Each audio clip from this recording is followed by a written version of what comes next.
राम राम हरे हरे, हरे कृष्ण कृष्ण कृष्ण हरे हरे, हरे राम राम राम हरे हरे, हरे कृष्ण कृष्ण कृष्ण हरे हरे। गोपाल कृष्ण भगवान की जय। आज भाद्रपद शुद्ध अष्टमी सह नवमी, महालक्ष्म्यांच्या भोजनाचा दिवस आणि आज गोकर्णाचं चरित्र। भगवंताच्या कृपाप्रसादानं वाङ्मय सेवा होते आहे, हेच आपलं भाग्य। आज आपण भागवत महात्म्याकडे ओझरत पाहू।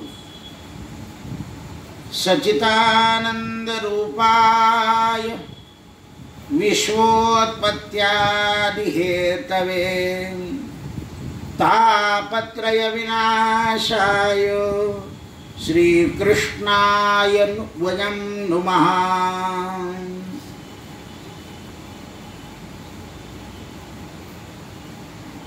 अनेक ग्रंथामध्ये भागवताची महात्म्य कथा येते, पण व्यास नारायणांच्या मुखातून अशी आज्ञा आहे की पद्मपुराणांतक महात्म्य कथा आधी सांगायची आणि नंतर भागवताला सुरुवात करायची। दुसरं महात्म्य सांगायचं असेल तर भागवताच्या शेवटच्या दिवशी सांगावं, म्हणून व्यास नारायणांची आज्ञा आहे। सच्चिदानंद रूपाय विश्वोत्पत्त्यादि हेतवे कथेच्या आरंभामध्ये कृष्ण नारायणाला नमस्कार करून भागवत दर्शन आपण करू, पण वंदना करताना वंदना कशी करावी असं भागवतामध्ये समजवलेलं आहे। वंदना भावपूर्ण झाली पाहिजे, श्रवण भावपूर्ण झालं पाहिजे। माऊली असं लिहिते, भाव बळे आकळे एरभी ना आकळे।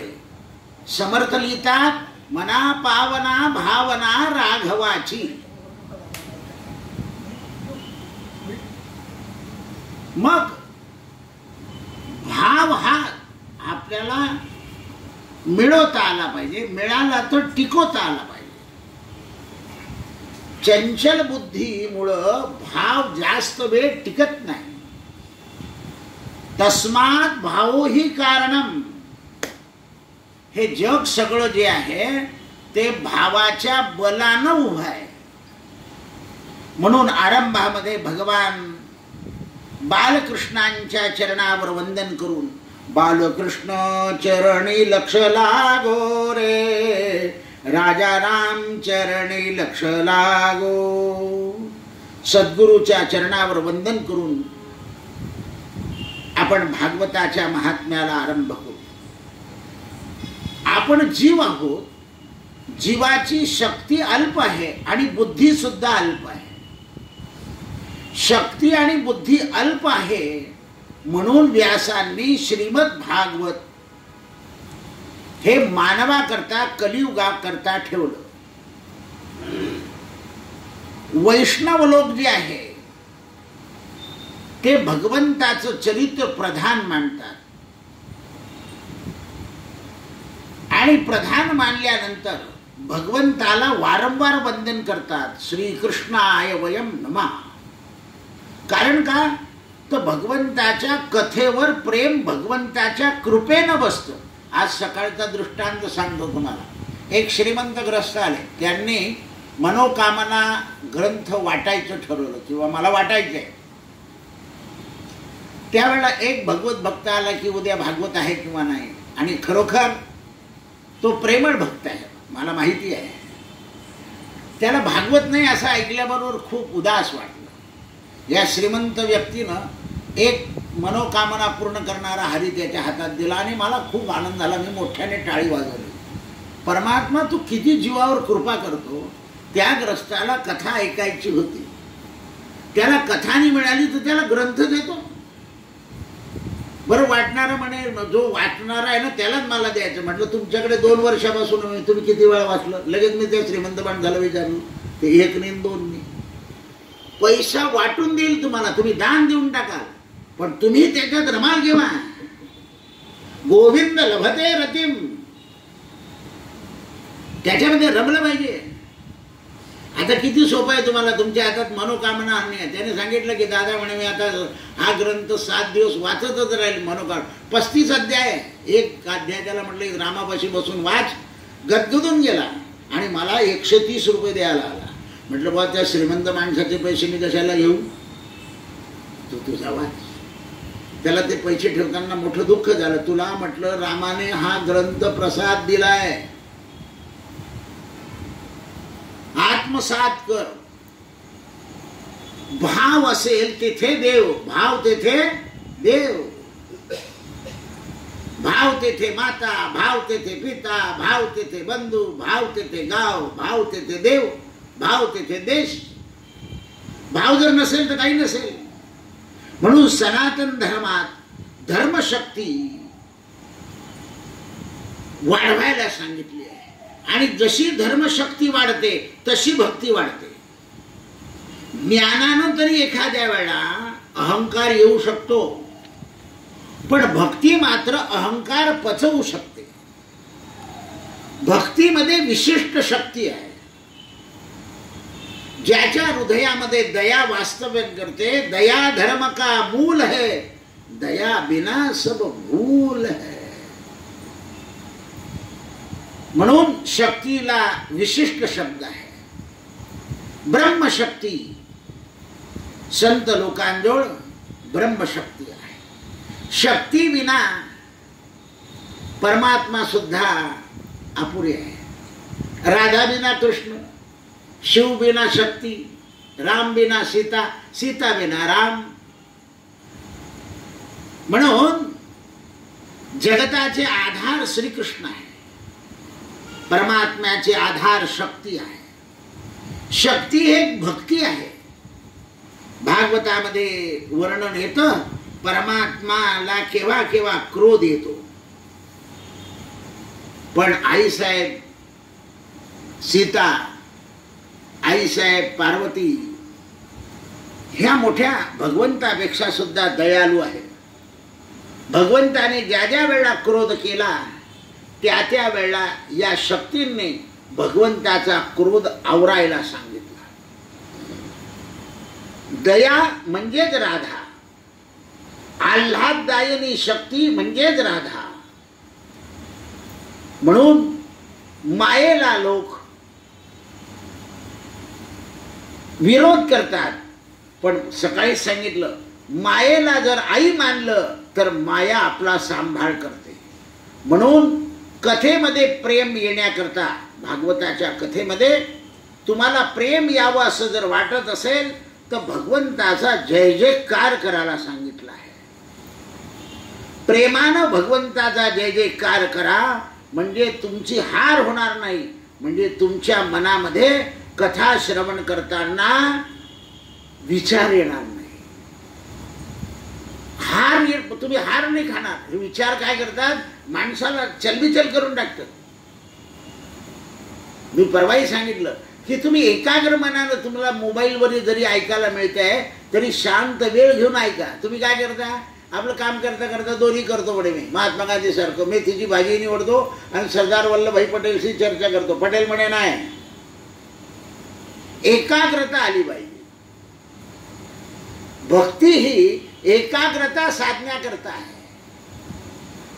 म्हणून भगवंताचा जय जयकार करा, जय जयकार. म्हणून आमच्या पांडुरंगाचा जय जयकार होतो. पुंडली वरदा हरी विठ्ठल, श्री ज्ञानदेव तुकाराम, गोपाल कृष्ण भगवान की जय. ही माया जी आहे ना, पहा आमचे एवढे वारकरी पंढरपूरला जातात आणि सगळा पायी चालण्याचा जो श्रम आहे तो जय जयकार केला की विसरून जातात.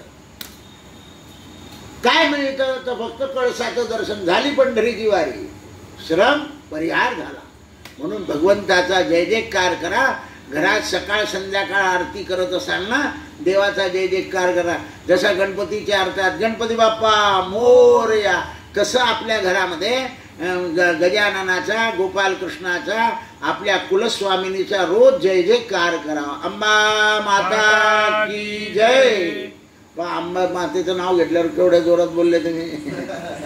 कारण पैसा, लक्ष्मी माणसाला बदलवते. म्हणून तुम्ही गंगेवर गेले तर लोक, तिकडचे लोक गंगा मैया की जय म्हणतात. कोणी गोवर्धननाथ की जय, कोणी द्वारकाधीश की जय, कोणी बालकृष्ण राल की जय, कोणी नमः पार्वती पतये हर हर महादेव. म्हणून असं जे भगवंताचं सच्चिदानंद रूप परमात्मा आहे, या सच्चिदानंद रूप परमात्म्यानं काय केलंय तर जगाची उत्पत्ती, स्थिती आणि विनाश ज्याच्यामुळे होतो आणि आध्यात्मिक, आदिदैविक, आदिभौतिक हे तिन्ही ताप जो नाश करतो असा जो परमात्मा आहे, त्या परमात्म्याचं नाव आहे सच्चिदानंद रूपाय. सच्चिदानंद रूप. आणि म्हणून आम्ही त्या सच्चिदानंद रूप परमात्म्याचं स्तवन करतो. आणि हे श्रीमद भागवत ज्या योगी पुरुषानं सांगितलेलं आहे, त्या योगी पुरुषाला वंदन करता आहे महर्षी व्यास, की ज्यांचं मौंजी बंधन झालं नाही, लौकिक वैदिक कर्म केले नाही, असे शुकमुनी जन्मल्याबरोबर यज्ञकुंडातून संन्यास घेण्यासाठी निघाले. तेव्हा त्यांच्या वडिलांनी मोठ्या दुःखानं अरे पुत्रा म्हणून हाक मारली. शुकदेव वृक्षांमध्ये तन्मय झालेले होते. तेव्हा वृक्षांनी ओक दिली. ओ असा शब्द वृक्षामधून आला. वृक्ष चेतन आहे. शुकदेवांच्या वैराग्याच्या प्रबलानं झाड ओ द्यायला लागली. व्यास महर्षी ज्ञान होते. व्यासांना झाडांची भाषा कळत होती. ज्ञानी लोक जे आहे ना, त्यांना झाडांची भाषा कळते. पांडुरंग शास्त्री दादा एकदा माधवबागच्या बागेमध्ये आपल्या आंब्याच्या झाडांची देखभाल करीत होते. काही व्यापारी आले, श्रीमंत व्यापारी दादांना भेटायला. दादा म्हणे 7-8 वर्षात मी या झाडांची काही देखभाल केली नाही, थोडीशी करतो आणि तुमच्याशी बोलायला येतो. हे श्रीमंत माणसं तिथे अगदी खुर्च्यांवर बसलेले होते. उन्हाळ्याचे दिवस, हापूस आंबे असे मोठे मोठे लागलेले होते. या सगळ्या व्यापाऱ्यांनी हिशोब केला की दादांना जवळपास हे आंब्याचं उत्पन्न किती असेल. दादा आले, बसले, सगळ्यांनी नमस्कार केला. संताकडे गेल्यावर सुद्धा व्यापाऱ्यांची बुद्धी कशी असते बघा. मंदिरात आल्यावर सुद्धा माणसाची टकरमकर नजर असते. तो देवाकडे पाहण्याच्या वजे बाई माणूस घेणं देणं, बुवा पुढे नोट पडली आहे का 100ची का 10ची पडलेली आहे, कोण पैसे पिटीत टाकताय, कोण काय करतो, असं टक्कर मक्कर पाहत असतो. आणि पुन्हा म्हणतो देव पाहत नाही. आता तू टक्कर मक्कर पाहतो तर देव कुठून पाहावेल? तू देवाकडे पाहायला आलाय तर कोणाकडे पाहायला आलाय? का हो चप्पल कधी घेतली? अरे कशा कुठे नजर आहे तुमची? मोबाईल फार चांगला आहे, लक्ष द्या. ही दृष्टी जी आहे ना, ही अजून आपण सुधारवत नाही आहे. तरी ऑपरेशन झालं, पहिले डोळे काढून टाकले, पहिले दात काढून टाकले. हे लक्षात येत नाही आपल्याला. तर दादा म्हणाले या बसा. चहापान झालं आणि म्हणजे काय काम आहे? म्हणजे दादा आज असं वाटतंय की आम्ही खूप आनंदात येऊन बसलो. म्हणजे आंब्याची छाया आनंददायक आहे. जसा आंबा खाल्ला की माणसाला आनंद होतो, तसा छायेचा होतो. म्हणजे दादा सारासार आपल्याला ह्या आंब्यांचं उत्पन्न काय येतं वर्षाला? आता दादा कलेक्टर होते, आहे झालेले. ते म्हणाले बघ तुमच्यासारखे लोक येतात खाऊन जातात, त्यामुळे उत्पन्न काही होत नाही. म्हणजे आंब्याच्या झाडाखाली बसल्यावर आंब्याच्या उत्पन्नाचा विचार आहे. कशी वृत्ती असते बघा. जीव जो आहे त्या जीवाला चैन पडत नाही ना, तो बेचैन आहे. जीव कसा आहे, बेचैन आहे. म्हणून महर्षी व्यासांना ती भाषा कळत होती. हृदय स्वरूप शुकमुनींना प्रणाम करतो. कसे शुकमुनी होते, विरक्त विरागी, शकत्यागी कृष्ण भोगी जनक स्वरूप राघव. त्यागामध्ये शुकांचा त्याग सगळ्यात श्रेष्ठ आहे.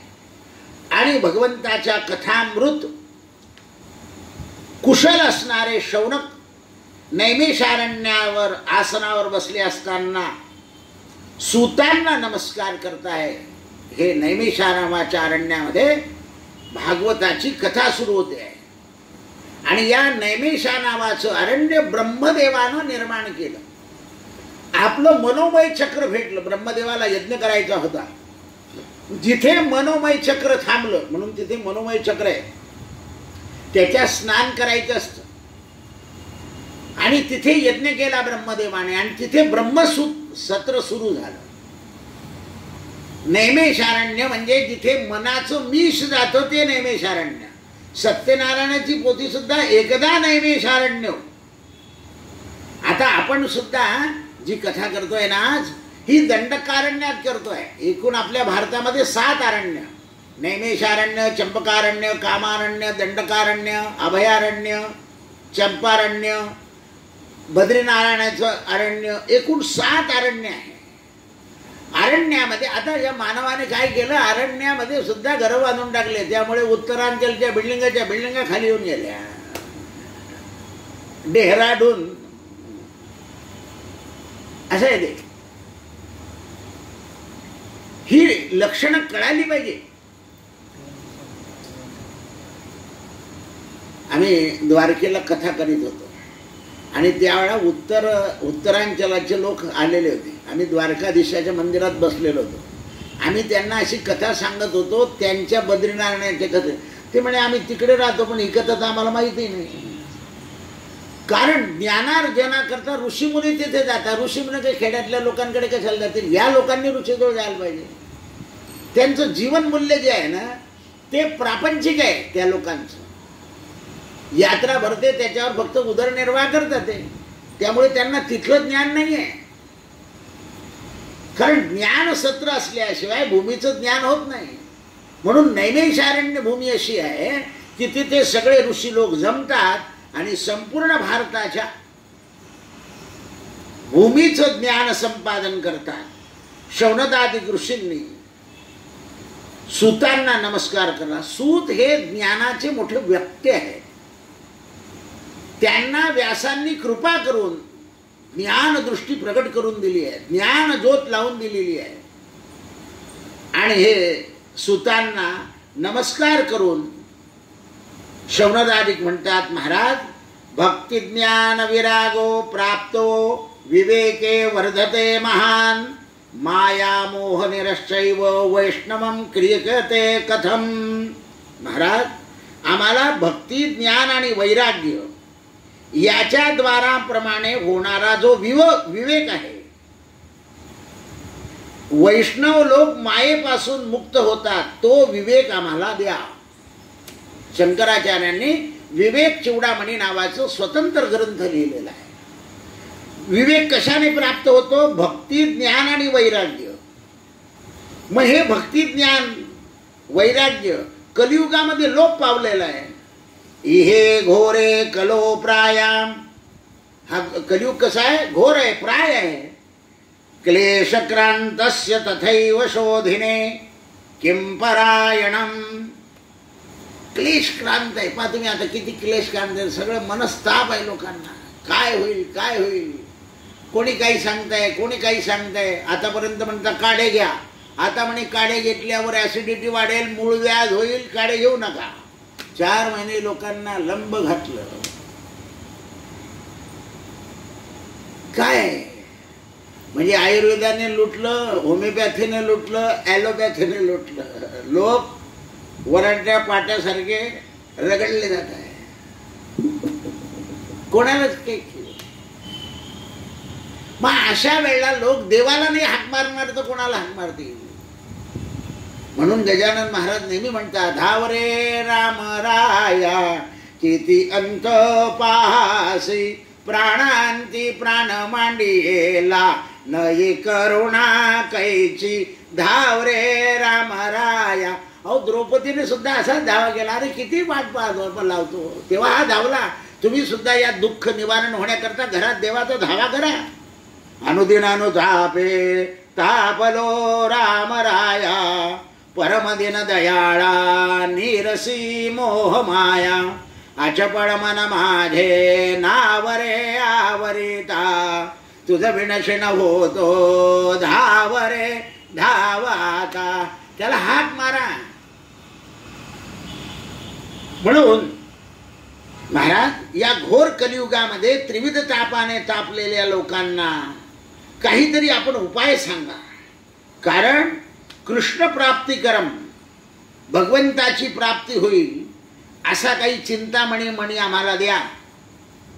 सूत उवाच भागवतम शास्त्रम कलोकारिणाम भाषितम. हे भागवत शास्त्र असं आहे, हे कलियुगामध्ये कारक आहे. कारण कलियुगामध्ये प्रत्येक मानवाच्या मागी कालरूपी सर्प लागलेला आहे. आणि या कालरूपी सर्पाच्या भक्षामध्ये आपण अटकलेलो आहे. काल तुम्ही भगवद्गीतेत ऐकलं ना, बेडकाच्या सापाच्या तोंडात बेडक आणि बेडकाच्या तोंडात किड. कसं आहे, एवढा दुर्धर काळ असल्यावर सुद्धा लोक दुसऱ्याला लुटणं बंद करत नाही आहे. ते म्हणतात ही संधी आहे. म्हणून ते म्हणतात या कलियुगामध्ये मनुष्य त्रासलेला आहे. म्हणून शुकदेवांनी भागवत शास्त्रम कलिकारिणाम भाषितम, या भागवत शास्त्रावर प्रवचन करण्याचं कारण एकच, जन्म जन्मांतरे भगवत पुण्यम तदा भागवतम लभते. राजा परीक्षिताला सांगितलं, परीक्षिता अनेक जन्माचं पुण्य असतं. सकाळच्याही प्रवचनात सांगितलं, हे पोरं होते तुम्ही होतात, की अनेक जन्माचं पुण्य असतं तेव्हा भागवताची कथा ऐकली जाते. भागवतेच्या कथेकरता रजा टाकणारे लोक असतात. आपण रिकामे असून सुद्धा घरचे कामं करतो मग भागवताला येतो. नाही बाकीचं सांगायचं, 7 दिवस आता मी तुमचा नाही, मी फक्त भगवंताचा. कारण आहे, कारण आपण 7 दिवस त्याच्याकरता काढले पाहिजे. मग लोक काय म्हणतात, मग असं करा आपण कुठेतरी तीर्थाला जाऊन तिथे करू म्हणजे गर्दी. अरे तुम्ही फोन लावायला इतके पक्के आहे. भागवत सुटलं की असे टराटर फोन लावतात की विचारता सोय नाही. आणि आणखीन मला घेऊन येतो यांच्याशी बोलून, यार कशा करता बोलत.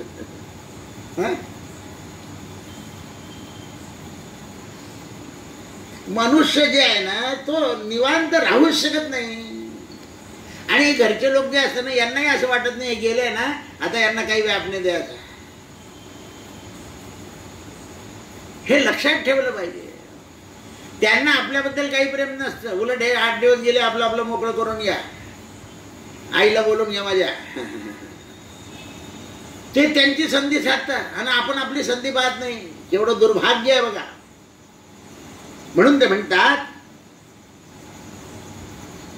राजा जन्मजन्मांतराचं पुण्य असतं तेव्हा भागवत मिळतं. राजा परीक्षिताच्या लक्षात आलं. राजा परीक्षित जेव्हा भागवत ऐकत होता ना, तेव्हा हे देवेंद्र वगैरे हे अमृत घेऊन आले होते. हे अमृत पी आणि आम्हाला कथा दे.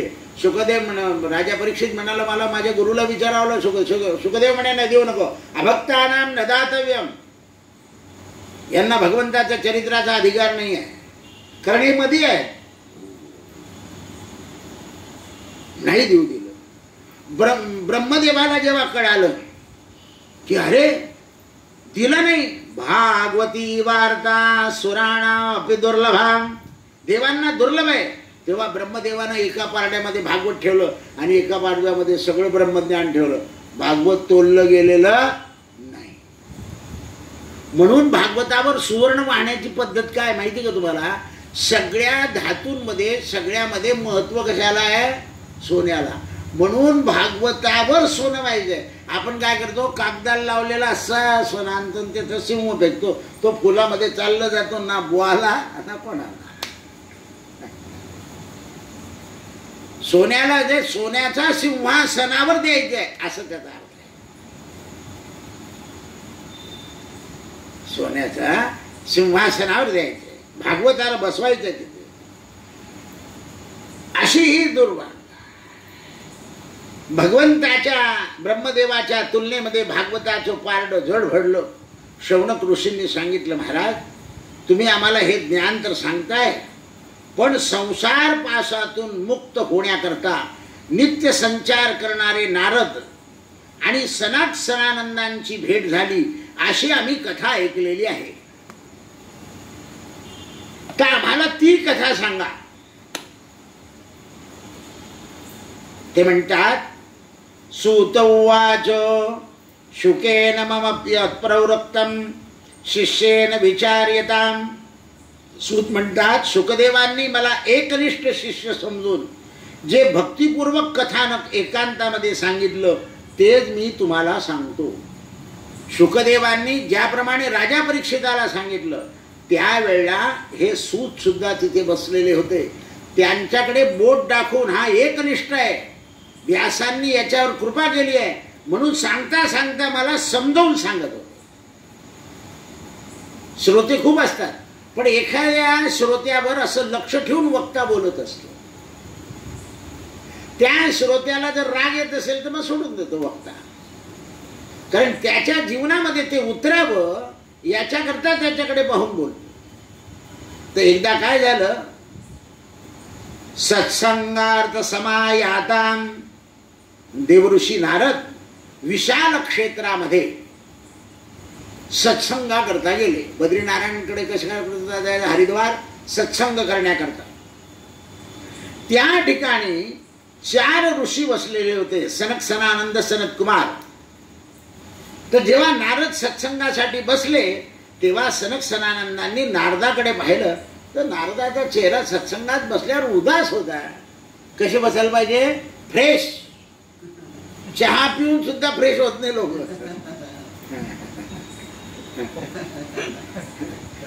मला त्यांनी विचारलं ना, तुम्हाला म्हटलं नाही मी आता फ्रेश आहे, कारण ते संचारलंय आता कथा. बाकी तर काही लागत नाही, भगवंताच्या करता फ्रेश होण्याकरता बाकीच्या गोष्टी लागत नाही. स्वामीजी सुद्धा म्हणतात मी फ्रेश होऊन येतो. अरे काय फ्रेश होतो, अरे भगवंताचं चरित्र अंगात संचारलं म्हणजे फ्रेशच फ्रेश. दुसरा फवारा दुसरा कोणता नाही रे. आमचे संत कसे थय थय नाचतात. तुकाराम महाराज म्हणतात, कीर्तनी नाचू गाऊ, शरीरातलं पाप निघून जातं. ज्याप्रमाणे पहिलवान कुस्ती खेळतो ना त्याप्रमाणे वक्ता सुद्धा मोकळा होऊन जातो तो कथा करून. नारदा, अरे जसं एखाद्या माणसाचं धन चोरीला जावं त्याप्रमाणे तू सत्संगात बसला आहे. नारद उवाच अहम तु पृथ्वीं यातो ज्ञात्वां सर्वोत्तमं मती. महाराज, मी पृथ्वी प्रदक्षिणा करून आलो आणि सर्वोत्तम पृथ्वी फिरलो. कुठे कुठे गेला रे? पुष्करम, प्रयागंच, काशी, गोदावरी, हरिद्वार, कुरुक्षेत्र, श्रीरंग, रामेश्वर, सेतुबंध या तीर्थक्षेत्रावर मी संचार केला, पण कुठेही मनशांती मिळालेली नाही. पृथ्वीवर दुःखच दुःख आहे. सत्यम नास्तिम तपम शौचम दया दान न विद्यते.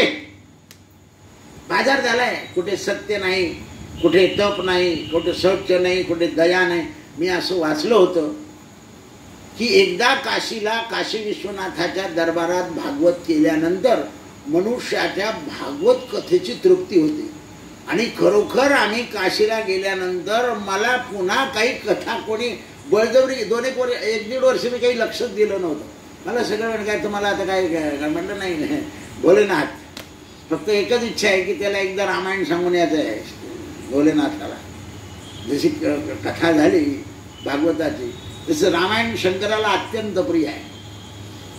असं सांगतात की काशीमध्ये जो प्राण सोडतो त्याच्या कानामध्ये भोलेनाथ राम म्हणतात. पण आम्हाला भोलेनाथला असं सांगायचं आहे, आम्ही जिथे प्राण सोडू तिथे तू राम सांगा मला. कारण कोण कोण जाईल इतक्या लांब. हरिहर क्षेत्र, या सगळ्या भूमीवर हरिहर आहेतच. जेव्हा आमचा प्राण जाईल तेव्हा तू आमच्या कानात राम सांग, कारण आमची इंद्रिय आम्हाला म्हणू देता शेवटी. म्हणून ते म्हणतात की अशी ही पृथ्वी झालेली आहे. काय म्हणे कलियुगामध्ये, तरुणी प्रभुता गे हे शालको बुद्धिदायका, सगळे शालकाला घेऊन फिरतात. म्हणून आपण जेव्हा कथा करतो ना बाहेर गावाला, तेव्हा आपले नातेवाईक गोळा करून येते, त्यांना काही त्याची गोडी नसते. ते म्हणतात यांच्याकडे एक्स्ट्रा पडलाय ना म्हणून खर्च करतात ते असे येते. आपल्याला एन्जॉय करायला बोलवत नाही, इथे बोलवलंय आंघोळ करा बसा. आम्हाला तर काशीच्या बनारसच्या साड्या घ्यायच्या. म्हणून यांना नेऊ नये. भक्ता जे भगवंताचे भक्त आहे त्यांना घेऊन आनंद येईल. ते तुम्हाला भागवतात झाडू लागतील, पुसू लागतील, रांगोळ्या काढू लागतील, सतरंजा टाकू लागतील, लोकांना जेवायला वाटतील. यांना तुम्हाला 3 दिनला जेवायला बोलवा लागतो. तेव्हा येतात ते ठुमुक ठुमुक. थोडे पकोडे केले असते तर आज बरं झालं असतं. कारण तू काशीला आला आणि पकोडे मागतो काय? हे रहस्य कळायला पाहिजे. हे जोपर्यंत कळत नाही, त्या हरिद्वारला लोक सुद्धा एवढी गंगा वाहते आणि तिथे बर्फ आयतं बर्फाचं पाणी पितात. गंगा बर्फाची वाहते. नाही नाही, हे फ्रेश पाणी म्हणे. यार काय? कारण गंगा जलम पात्राला लागून जाते, ते प्लास्टिकच्या बाटलीला. ते फ्रेश का हे फ्रेश? गंगेच्या पाण्याचं असं आहे, तुम्ही पहिल्या दिवशी जर भरपूर प्याले ना, तुमचं पोट सगळं डवळून साफ होऊन जातं दुसऱ्या दिवशी. कारण त्याच्यात बारीक वाळू असते आणि ती सगळं पोट साफ करते. म्हणून ते म्हणतात अशी या तीर्थक्षेत्रामध्ये सत्य, दया, दान, तप राहिलं नाही. सगळे उदर भरणा करता झाले आणि कुट भाषणा, कुठं बोलतो. म्हणून कन्या विक्रय व्हायला लागलं कलियुगामध्ये. आश्रम नष्ट झाली. कलियुगामध्ये बाजारात अन्न विकायला सुरुवात झाली. ब्राह्मण द्रव्य घेऊन वेद शिकवायला लागले. अट्टशूला जनपदान शिवशूलान द्विजजातया. कलियुगाचे दोष पाहता पाहता पृथ्वीवर मी सगळा संचार केला पण कुठेही शांती मिळाली नाही. मग यमुना तटम लीला हरेरभूतम, जिथे भगवंतानं लीला केली होती, लीला गान विनोदा वेदस्तुत भूपादा, त्या यमुनेत मी आलो. कोण कोणाला सांगताय? सनक सनानंदांना देव ऋषी नारद सांगताय. आणि मी एक आश्चर्य पाहिलं की एक तरुण स्त्री खिन्न मनाने बसली होती. तिच्याजवळ 2 वृद्ध पुरुष होते. ते निस्तेज पडलेले होते आणि ती त्यांना जागवण्याचा प्रयत्न करीत होती. त्यावेळेला त्या स्त्रीला मी पाहिल्यावर म्हणालो की अगं बाई, काय तू कोण आहे? तेव्हा ती तरुण स्त्री म्हणाली, भो भो साधू क्षणम तिष्ठम. महाराज तुम्ही थांबा. तुम्ही आल्याबरोबर माझ्यात चैतन्य निर्माण झालं. भक्तीमध्ये चैतन्य केव्हा येतं? जेव्हा संत दिसतात तेव्हा. म्हणून संताच्या दर्शनानं आपल्यामध्ये भक्ती प्रगट होते. पहा तुम्ही आमच्या सखाराम महाराजाला पाहिलं की लोक सखाराम महाराज की जय. आता काय केलं काही लोकांनी, आपल्या बी शिष्यांना सांगितलं, मी दिसलो की असं जय जयकार करा, पण त्यांच्यासारखा नाही होत. बऱ्याच लोकांनी असं सुरू करून टाकलंय, हे ते महाराज आहे ना तसं आमचं सुरू करा. अरे म्हटलं ते नाही होणार. ते 11 पिढ्या झाले चाललंय. दिसले, नुसते दिसले की लोक सखाराम महाराज की जय, जय घोषच आहे संताला पाहिल्यावर. म्हणून संताला पाहिल्यावर जय घोष झाला. महाराज तुमची कृपा माझ्यावर ठेवा, माझी चिंता निवारण करा. केवळ तुमच्या दर्शनानं संसारातली समूळ वासना नष्ट होते. संत चरण रज लागता सहज, वासनेचे बीज जळोनी जाय. म्हणून नारद म्हणाले, देवी तू कोण आहे? वदम देवी विस्तारम स्वयं दुःखस्य कारणम. हे भगवती तुझ्या दुःखाचं कारण सांग. तेव्हा युवती म्हणाली, माझं नाव भक्ती. अहम भक्तिरतख्यातो इमो मे तनयो मतः ज्ञान वैराग्य नामोनो कालयोगेन जर्जरः. महाराज, हे माझे 2 पुत्र आहे. हे कालाच्या योगाने जर्जर झाले वृद्ध, आणि मी मात्र यमुना नदीवर आल्यावर तरुण झाले. मग म्हणाले, बाकीच्या स्त्रिया कोण आहे? म्हणे गंगा, यमुना, सरस्वती. म्हणे ह्या काय करता? म्हणे माझी सेवा करता. हो, या नद्या भक्तीची सेवा करतात. म्हणून लोक काय करतात? यमुना नदीच्या, गंगा नदीच्या पात्रामध्ये दिवा सोडतात. कारण ह्या नद्या भक्तीची सेवा करतात, म्हणून त्या भक्तीची सेवा करतात, म्हणून त्यांची सेवा करायची आणि त्यांच्यात दिवा सोडायचा. आणि त्या गंगेला, त्या यमुनेला, त्या तापीला, त्या सरस्वतीला सांगायचा की आमचा आणि देवाचा संबंध जोडून दे, म्हणून नदीत दिवा सोडायचा आहे. आता त्या बाया विचार प्रयत्न करता, हे माणसं काय लावलेला मान चालणं, आपल्या मन साधीवर चढायचं आहे, मग खमंग खोटल्यामध्ये बसायचं आहे, असं बोलून टाकतात त्या नदीच्या गंगा किनाऱ्यावर त्या स्त्रियांना. त्यांच्या मनामध्ये भक्ती असते. आता या अवधूत बोलून टाकतात.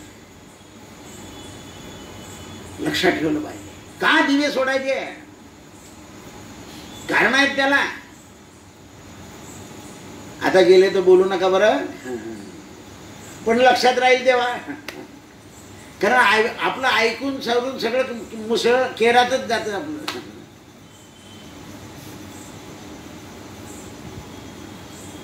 स्वधर्मेची चाले सवुत्तमाचा, जगी धन्य दास तो सर्वोत्तमाचा. महाराज, माझा द्रविड देशामध्ये जन्म झाला, कर्नाटकामध्ये मी वाढली, महाराष्ट्रात मला सन्मान मिळाला, पण गुजरातमध्ये वृद्धापकाळ आला. घोर कलियुगाच्या प्रभावानं दुर्जनांनी मला छिन्न भिन्न करून टाकलेलं आहे. म्हणून पहा, लोक काय करतात? देवाच्या अंगावरची तुळशी प्रसाद आहे म्हणून तिथले लोक काय करतात? तुळशी उचलून घेतात. हे देवाच्या अंगावरची तुळशी, 10 रुपये घे. काय केली? भक्ती छिन्न भिन्न करून टाकली. ती देवाच्या अंगावरची तुळशी काढली, तिथे ठेवून जाईल. जो वैष्णव असेल तो घेईल आणि घेऊन जाईल. पण भक्ती छिन्न भिन्न करून टाकली आहे, बाजार करून टाकला. बालाजीचं हृदय 51,000 बाजार. देव असं नाही करत. देव भावाचा भुकेला. म्हणून ते म्हणतात, एक दृष्टांत सांगतो तुम्हाला. एखादा गरीब माणूस जर खोबरं आणि साखर वाटायला आलं तर तुम्ही सुद्धा घेणार नाही. आमचे बोधलेबा श्रीमंत होते तेव्हा पंढरपूरला अन्नदान करायचे द्वादशीला. जेव्हा गरिबी आली तेव्हा एवढे एवढे गाठोड्या घेऊन आले. कोणी बडवा घेईना, कोणी घेईना. बोधलेबाचा 12-12:30 झाले, पोटात अन्न नाही एकादशीचं. पांडुरंगानं विठ्ठल भटजी आणि म्हणून आले. अहो बोधलेबा, अहो मला आज शिदं नाही मिळालं, द्या तुमचं शिदं. म्हणून पांडुरंगाने पानगे केले. रुक्मिणीनं पाहिलं, देव कुठे गेले तर म्हणे चंद्रभागेवर स्वयंपाक करताय. रुक्मिणी आली. भगवान म्हणाले कशाला आली? म्हणे तुमच्या यजमानाला मी ऊन घडेल ना, मी आली तर. आता या रुक्मिणीला सगळं चांगलं खायचं, देवाने पानगे केले होते, पानगे खाताय. बोलले बाबाला आनंद झाला की ब्राह्मण स्वासनाचं जेवण झालं. पांडुरंगानं सगळं आणि बोलले बा आणखीन कोणाला वाटायचं वाटून दे. बोलले बा वाटतच राहिले आणि लोक जेवतच राहिले. रुक्मिणी पांडुरंग निघून गेले. लक्षात ठेवा, भक्ता करता देव एवढं काम करतो. भक्तासाठी देव घाली तसे उडी, धू तसे घोडी अर्जुनाची. बळीने बांधिला गोपीने वेष्टीला, सारथी तो झाला अर्जुनाचा. म्हणून अशा प्रकार माझे हे 2ही पुत्र कलियुगामध्ये जर्जर झालेले. यांचं नाव काय? म्हणजे ज्ञान आणि वैराग्य. आणि मला मात्र तारुण्य प्राप्त झालेलं आहे. नारद म्हणाले, हे बालिके, मी तुझ्या मुलांना जागृत करतो म्हणून भगवद्गीतेचे श्लोक म्हटले भगवंताने, देवर्षी नारदाने त्यांच्या कानात. त्यांनी जांभया दिल्या. आणि परत झोपून गेले. नारदानं पाहिलं, अरे रे रे रे, ज्ञानाचा काही उपयोग होत नाही, म्हणून थोडं संकीर्तन केलं, हरे राम नारायण श्रीमन्नारायण. जागृती आली. त्यांनी पाहिलं की हे आपल्याकडून काही होणारं नाही, म्हणून कोणाला तरी विचारावं.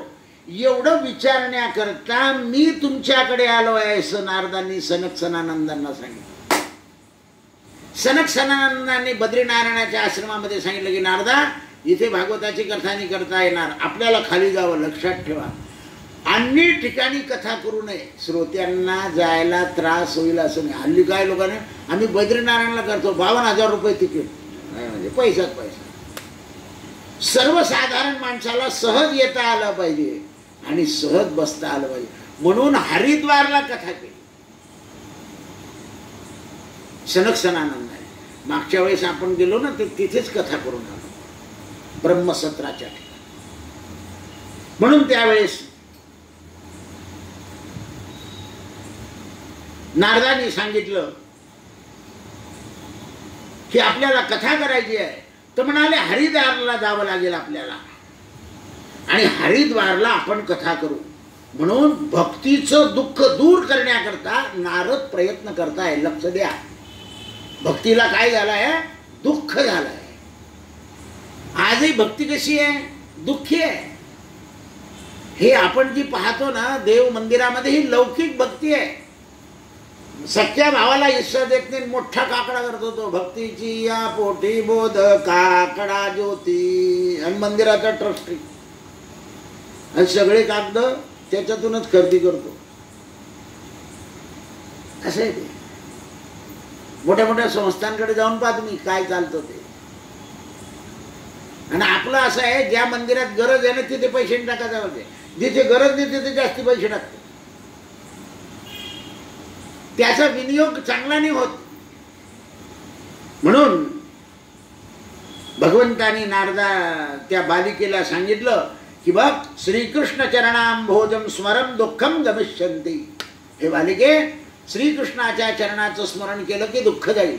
सगळे संत काय सांगतात? भगवंताचं स्मरण करा, आणि भगवंताचं स्मरण कराल तसं तसं तुमचं दुःख नाश पावेल. त्यावेळेस नारद मुनी आणि सनक सनानंद कथा करीत असताना, कारण सत्कर्माचं अनुष्ठान करताना सगळ्यांना अनुकूल होईल अशी स्थिती निर्माण करायची असते. म्हणून नारदांना कळालं. नारदांनी सनक सनानंदांना घेऊन हरिद्वारच्या ठिकाणी कथा करायला सुरुवात केली. नारद अग्रभागी बसलेले होते आणि सनक सनानंद व्यासपीठावर. त्यांनी सांगितलं सनक सनानंदांनी की चिंता करू नको नारदा, आता तुझ्या भक्तीला, ज्ञानाला, वैराग्याला मी जागृत करतो. भक्ती ज्ञान विरागाणाम, त्या भक्तीचे कष्ट दूर करतो.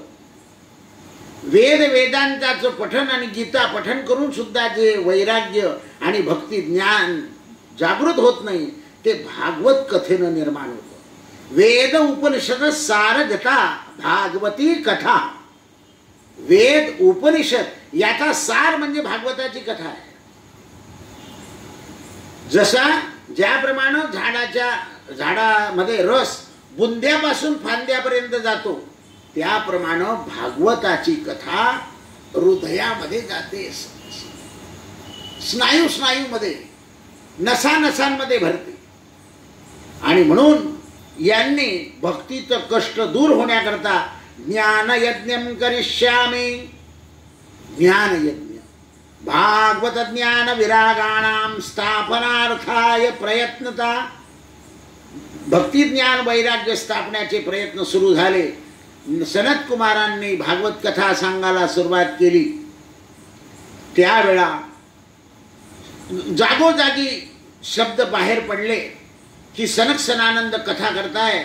म्हणून भृगु वशिष्ठ चवन गौतम देवरथ परशुराम विश्वामित्र शाकल मार्कंड दत्तात्रय पिप्पलायन योगेश्वर व्यास पाराश छाया शुक जजिल जहू अनेक मुनिगण पुत्र आले. एकदा अशीच आमच्या 4 भागवतकर्त्यांची चर्चा चाललेली होती. त्यावेळेला ते म्हणाले, हे जे नाव आहे, आता ही इथे नावं आली सगळ्या ऋषींची, हे नावं सांगायची काही गरज नाही. तेव्हा तिथे एक वयोवृद्ध भागवत कथाकार बसले होते. ते म्हणाले, अरे वेडा हो, तुम्ही लोकांना समजण्याकरता कथा करता, पण तुम्हाचं पुण्य होण्याकरता कथा केली पाहिजे. या ऋषींची नावं आपल्या तोंडातून निघाले म्हणजे आपल्या शरीरात पुण्य निर्माण होतं. पुण्यश्लोको नलो राजा पुण्यश्लोको युधिष्ठिर, तसे हे ऋषी पुण्यमान आहे. यांची तुम्हाला ब्राह्मणांना वर्षातून 2 वेळा सप्त ऋषींची पूजा करायला सांगितलंय. मग त्यांचं नाव भागवतात निघालंच पाहिजे आपल्या तोंडातून. म्हणून आमच्यासारखे ते सगळ्या ऋषींची नाव घेतात. नाही तर मग तोंडात येणार नाही ना ऋषींची नाव. कारण पुण्यपुरुषांच्या नावाच्या योगानं आपल्याला पुण्य प्राप्त होतं. अहिल्याबाई पुण्यशील, झाशीच्या राण्या पुण्यशील, जिजाऊ पुण्यशील, काय रत्न होते. म्हणून पुष्कराद्यानी तीर्थाने, सगळे तीर्थ आले आणि म्हणे कसे आले, मानव रूपम, गंगा श्रीच्या रूपामध्ये. आम्हाला पैठणचा अनुभव आहे. आम्ही म्हटलं की गोदावरी नाथांच्या प्रवचनाला येत होती, तोपर्यंत एक परदेशी बाई आली, तिने आसन टाकलं, रामायण ऐकलं आणि आसन टाकून निघून. बरोबर कथा सुरू व्हायची आधी यायची. मी यांना सगळ्यांना म्हटलं, दोन हात जोडा, बोलू नका, ती परदेशी दिसते पण ती गोदावरीच आहे. एकच गंगा गोदावरी. त्या हरिद्वारला मी सांगितलं इथे काही मानमोन करू नका, ही प्रत्यक्ष समज नाही. ते पूजा झाली पाहिजे. वानर आले, सगळी पूजा घेऊन गेले.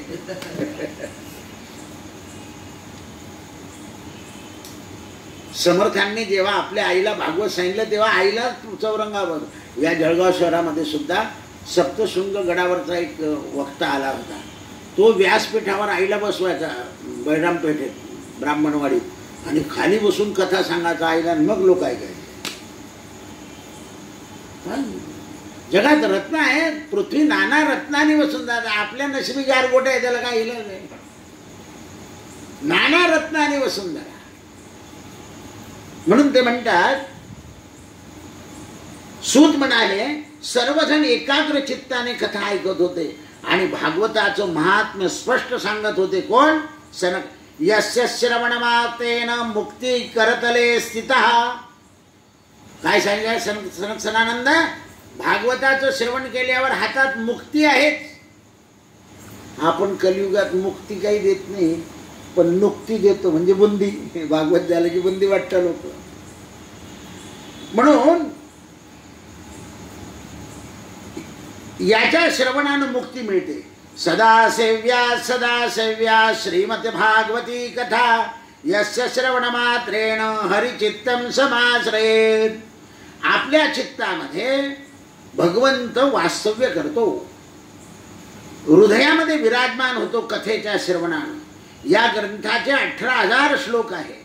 भागवत शास्त्र हे लक्षपूर्वक ऐकलं पाहिजे आणि आपल्या कानामध्ये हे गेलं पाहिजे. अशा प्रकार गंगा, गया, काशी, पुष्कर किंवा प्रयाग सगळे तीर्थ भागवत कथाला ऐकायला येतात. ओंकार गायत्री पण येते, पुरुष सूक्त पण येतं. श्रीमद भागवतामध्ये नमो भगवते वासुदेव हा मंत्र अत्यंत महत्वाचा आहे. तुळशी असावी. म्हणून भागवताच्या पठनानं कोट्यावधी जन्माचं पाप नष्ट होतं. जो मनुष्य नियमितप्रमाणे श्लोकार्धम श्लोकपादम, एक श्लोक अर्धा श्लोक म्हणेल, त्याला अश्वमेध यज्ञाचं पुण्य मिळतं. नित्य भागवत पठन केल्यानं किंवा भागवताचं चिंतन केल्यानं, तुळशीला पाणी घातल्यानं, गायीची सेवा केल्यानं भागवताचं पुण्य प्राप्त होतं. जो पुरुष अंतकाळी भागवत ऐकतो तो भगवान त्याच्यावर प्रसन्न होतात आणि त्याला वैकुंठाला घेऊन जातात. जो पुरुष सोन्याच्या सिंहासनावर भागवत दान देतो तो विष्णू लोकाला पोहोचतो, त्याला सायुज्यता मुक्ती प्राप्त होते. कोट्यावधी जन्मातला पुण्य संचय प्राप्त झाल्यानंतर भागवताची कथा दुर्लभ आहे. म्हणून भागवत सत्य आचरणापासून श्रद्धापूर्वक मनोनिग्रह ठेवून ऐकलं पाहिजे. सूत उवाच, भगवान ही पृथ्वी सोडून गेल्यानंतर 11व्या स्कंदामध्ये उद्धवाला ज्ञान उपदेश दिल्यानंतर कलीनं इथे स्पर्श केला आहे. उद्धव म्हणाले, हे गोविंद, आपण आपल्या भक्तांच्या रक्षणाकरता काय ठेवाल? तर भगवान म्हणाले, मी भागवतामध्ये माझं तेज ठेवून जातो. ज्यांना या कलीपासून आपलं संरक्षण पाहिजे असेल त्यांनी भागवताचं श्रवण, पठण आणि मनन करावं.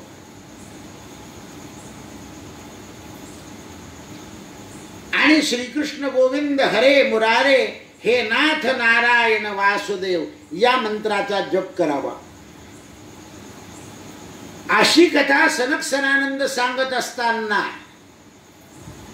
सनक सनानंदांच्या भागवतामध्ये भक्ती रूपानं प्रगट झाली.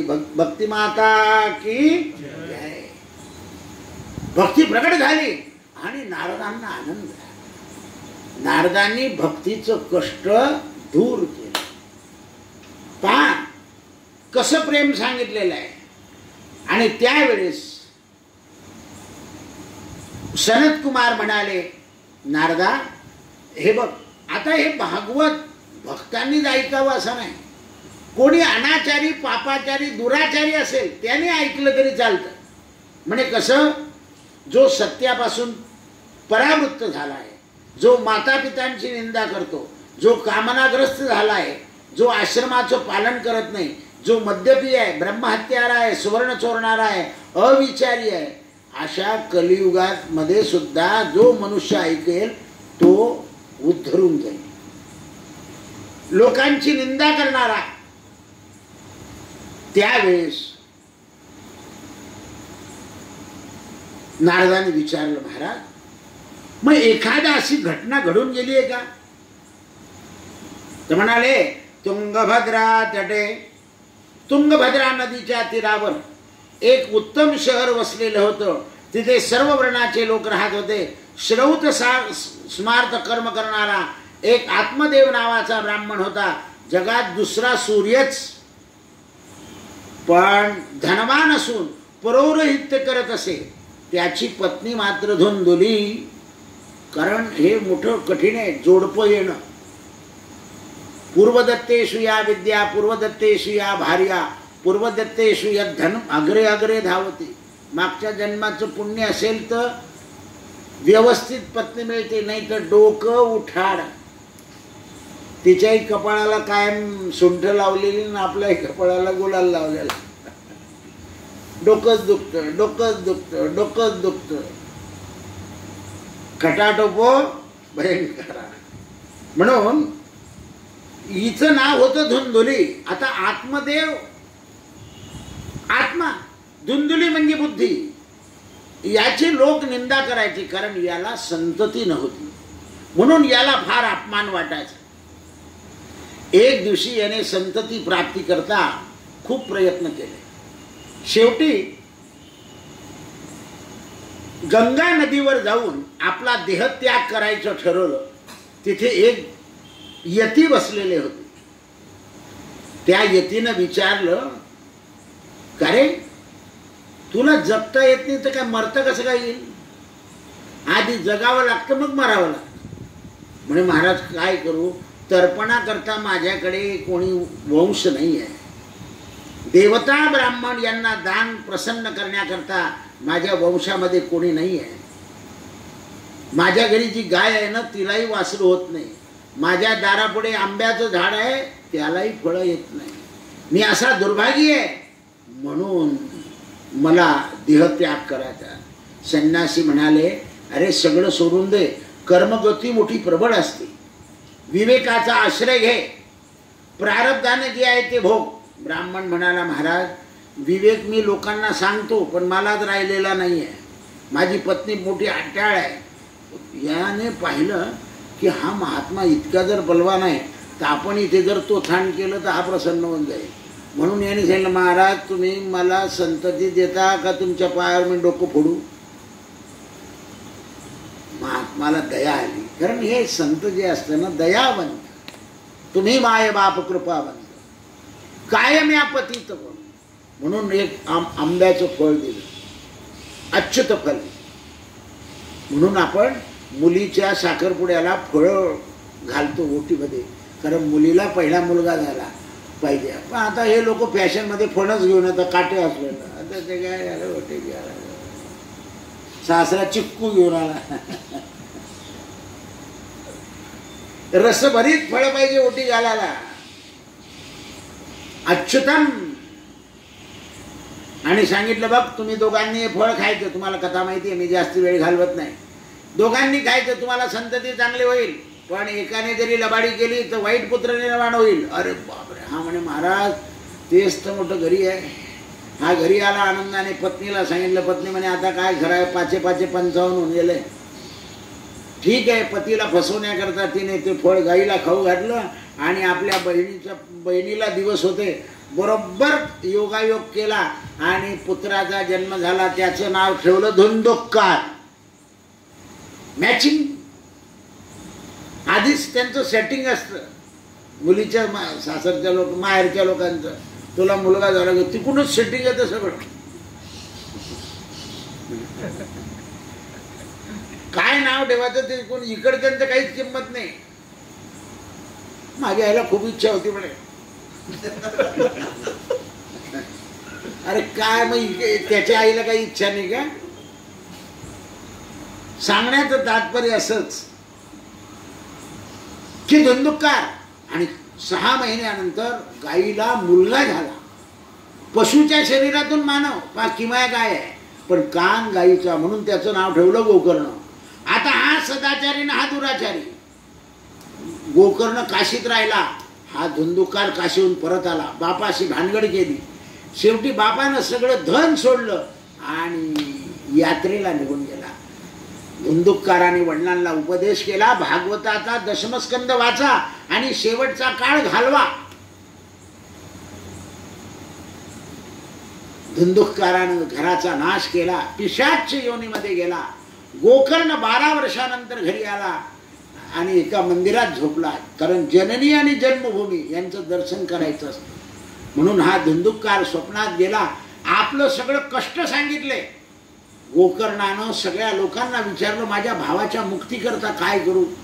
गोकर्णानं गया श्राद्ध करून आला होता, तरी हा अतृप्त आत्मा तृप्त झालेला नव्हता. मग काय करावं. तर गोकर्ण सकाळी सूर्याची आराधना करत असताना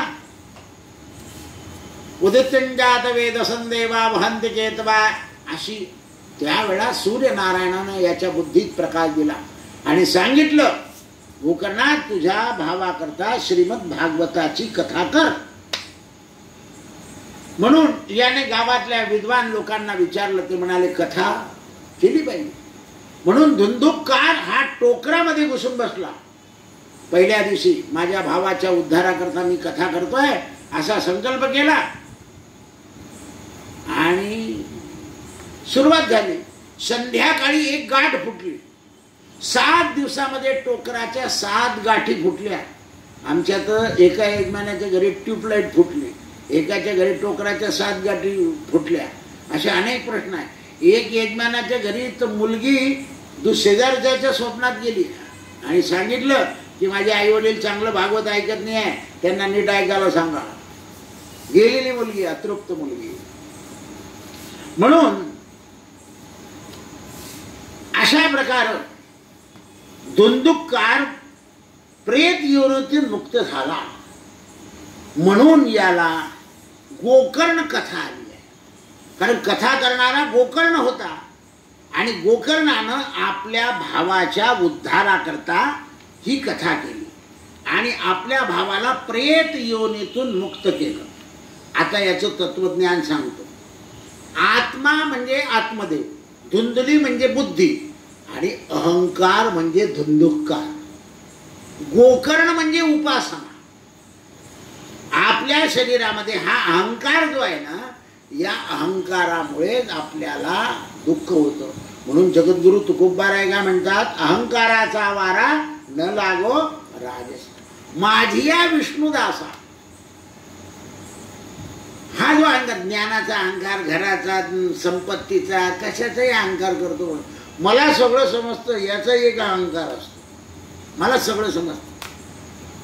तर जगात नाना रत्नाने वसुंधरा, सवाई एकाहून एक सवाई पडलेले आहे. आपण कुठे लागत नाही. ही झाड का पत्ता आहे. तुकोबाराय म्हणतात, महापुरे मोठे झाडे वाहून जातात, लोहाळे मात्र कायम राहतात. म्हणून अशा प्रकारे 7 दिवसामध्ये कथा करायची असते. उत्तम प्रकारचा मंडप द्यावा, चांगला वक्ता बोलवावा, जो आपल्या सगळ्या कानातला मळ काढेल असा, नाहीतर गोडगोल बोलून कथा सांगणारा नको. कानातला मळ निघायला पाहिजे. आणि मग कानामध्ये काय टाकावं लागतं, काहीतरी ॲसिड टाकलं की मळ निघतो. तसं कडक बोललं पाहिजे, म्हणजे आपलं अंतःकरण शुद्ध होतं. धुंदुकाराचं ज्याप्रमाणे प्रेत योनीतून मुक्त झालं, तसं आपलं वासनेतून मुक्त होता आलं पाहिजे. आणि अशा प्रकारे हे पापनाशक कथा गोकर्ण महात्म्य आजच्या या पर्व काळावर आपण श्रवण केली. उद्यापासून श्रीमद भागवताच्या श्रवणाला सुरुवात करू. उद्या सकाळी 8 ते 9 पर्यंत कथा होईल. 9, 9:15 होऊ शकते. आणि संध्याकाळी 8 ते 8:15, 8:30 पर्यंत कथा होईल. हरे राम राम राम हरे हरे, हरे कृष्ण कृष्ण कृष्ण हरे हरे. कुंडली वरदा हरी विठ्ठल, श्री ज्ञानदेव तुकाराम, गोपाल कृष्ण भगवान की जय.